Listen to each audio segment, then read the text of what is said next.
Vamos a repasar en 5 minutos el plan general contable. Os recordaré algunas de las cuentas que son muy importantes. Ya están seleccionadas de todo el plan, he quitado las que no vamos a trabajar con ellas. En azul están marcadas las que tenéis que saber para la EBAU y en blanco las que podemos trabajar también en clase. Os recuerdo, el grupo 1 es el de financiación básica, es decir, todo el dinero que se capta para el funcionamiento principal de la empresa, para el más importante, para el largo plazo, ¿vale? En el primer grupo solo podríamos poner una de estas tres cuentas dependiendo del tipo de empresa. Si fuera una sociedad limitada sería la cuenta 102 capital y si no sería para las sociedades anónimas capital social, que es la más normal. Vamos a incluir también las reservas, que recordamos que son la parte de los beneficios que no se distribuyen a los socios como pérdidas y ganancias, ¿de acuerdo? Esta parte de las pérdidas y ganancias se quedan en la empresa y se queda todo el tiempo aquí. Entre que se producen los beneficios y que se les da a los socios, lo anotaremos con la cuenta 129, resultado del ejercicio. Habitualmente la solemos llamar pérdidas y ganancias, pero da igual, ¿vale? Y por ejemplo también están los préstamos a largo plazo, las deudas a largo plazo, porque son una especie de capital que vamos a poder disponer de él durante muchos años. Pensad en una hipoteca. Para la hipoteca lo que va a hacer es durante muchos años nos va a permitir explotar nuestra actividad, ¿vale? Por eso va en el grupo de financiación básica. Todo esto son obligaciones, irían al pasivo. Todas las primeras al patrimonio neto y las del activo corriente, y las deudas a largo plazo irían al pasivo no corriente, ¿de acuerdo? Al de largo plazo. El grupo 2 lo forman los elementos del activo no corriente, es decir, bienes y derechos que vamos a tener a largo plazo en la empresa. Por una parte están las intangibles, el inmovilizado inmaterial, el intangible, ¿vale? De las que nos tenemos que saber la propiedad industrial, el fondo de comercio y las aplicaciones informáticas. Por otro lado estaban las inmovilizaciones materiales, que nos tenemos que saber todos, son muy fáciles, pues los terrenos, todo esto son bienes, elementos tangibles, de acuerdo, que vamos a tener más de un año en la empresa. Estos son derechos.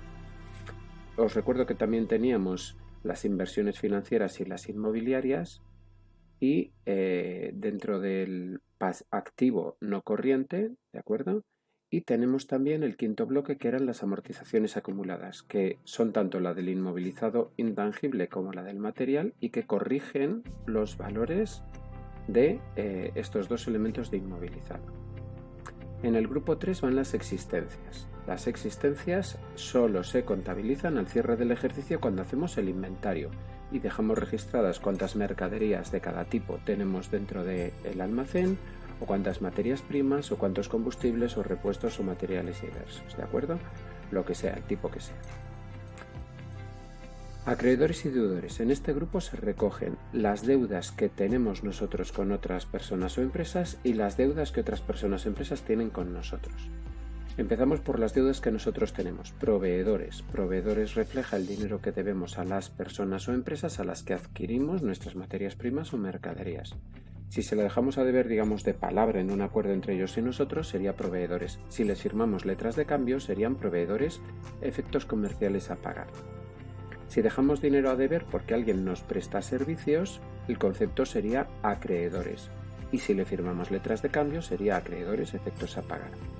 Paralelamente, si me dejan dinero a deber porque presto mi actividad, sería clientes o clientes, efectos comerciales a cobrar. Y si me lo dejan a deber por otro motivo, sería deudores o deudores, efectos comerciales a cobrar. ¿De acuerdo? Aquí ya os dije que a modo un poco anecdótico os puse lo de clientes de dudoso cobro o deudores de dudoso cobro cuando yo sé que un cliente que me ha dejado dinero a deber puede ser que no me lo pague, porque aparece en prensa, por ejemplo, publicado que va a presentar una suspensión de pagos o quiebra, ¿de acuerdo? Pero bueno.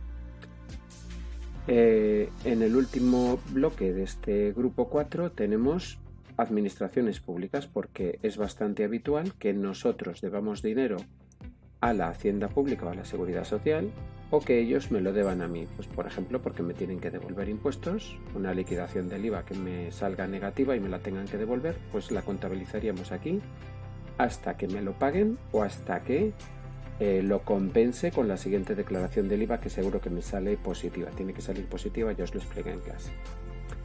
En las cuentas financieras recogemos el manejo del dinero. recogemos por un lado las deudas, las obligaciones a corto plazo, ¿de acuerdo? Y por otro lado la tesorería, el dinero que yo tengo en caja, en la caja registradora o en la caja fuerte, o en el banco o en los distintos bancos, que estos son bienes que van a figurar en el disponible del activo corriente, ¿vale? Abajo a la izquierda. Y ya después nos quedan dos grupos, los de compras y gastos, que es el grupo 6, y los de ingresos y cobros, que es el grupo 7, ¿de acuerdo? ¿Qué aparece aquí? Pues todo tipo de gastos. Compra de mercaderías, compra de materias primas, compras de otros aprovisionamientos, pero también nos aparece el descuento sobre compras por pronto pago. Es decir, cuando yo compro es un gasto, pero como no me hacen un descuento sobre compras por pronto pago, es una reducción en el gasto, ¿de acuerdo?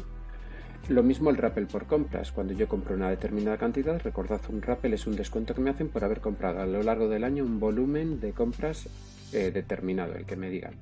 Y cuando yo llego a ese límite, mi proveedor lo que hace es mandarme un cheque por el importe que sea, ¿de acuerdo? Entonces esto, bueno, en el fondo lo que va a reducir son las compras y gastos. Y después están las variaciones de existencias. Las variaciones de existencias, decíamos lo mismo que en existencias. Esto solo se contabiliza a fin del año, cuando hacemos el inventario. Y nos sirve para ver si al principio teníamos menos mercancías y al final tenemos más, pues la variación de existencias será positiva, será un ingreso.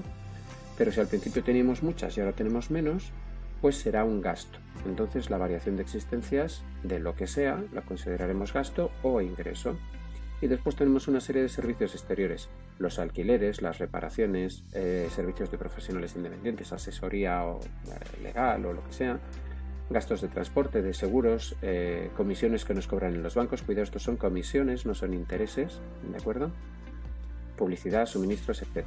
También se consideran como gastos, obviamente, los impuestos o los gastos de personal, que de estos hay que recordar, son importantes las dos cuentas, el sueldo que le pagamos y la seguridad social que tenemos que pagar nosotros por él. Aquí, por ejemplo, están los intereses de deudas en gastos financieros y el gasto de las amortizaciones, que os recuerdo que se contabiliza con esta cuenta. Amortización del inmovilizado intangible, por ejemplo, sería A, amortización acumulada del inmovilizado intangible. Y por último, el grupo de ingresos, exactamente igual que los de gastos, pero cambiando la dirección. Las ventas de mercadería sería un ingreso, las ventas de productos, las devoluciones de ventas sería una corrección a la venta, o los rappels sobre ventas, una corrección, una reducción, digamos, de lo que serían las ventas. Las variaciones de existencias podrían ser también positivas, lo hemos dicho. Si recibimos subvenciones, donaciones y legados a la explotación, pues sería también un ingreso, o ingresos, por ejemplo, por alquileres o ingresos de créditos. Si he concedido un crédito y me pagan intereses, pues vendría bien, ¿de acuerdo? Y después también puedo ganar dinero porque he vendido inmovilizado intangible, una patente, o porque he vendido inmovilizado material y de repente imaginaros que yo, esto no suele pasar, pero imaginaros que yo compré un terreno ayer y resulta que me doy cuenta que no lo quiero y lo vendo hoy. Bueno, pues si yo gano en esa operación, la diferencia entre el precio de compra y el precio de venta sería beneficios procedentes del inmovilizado material.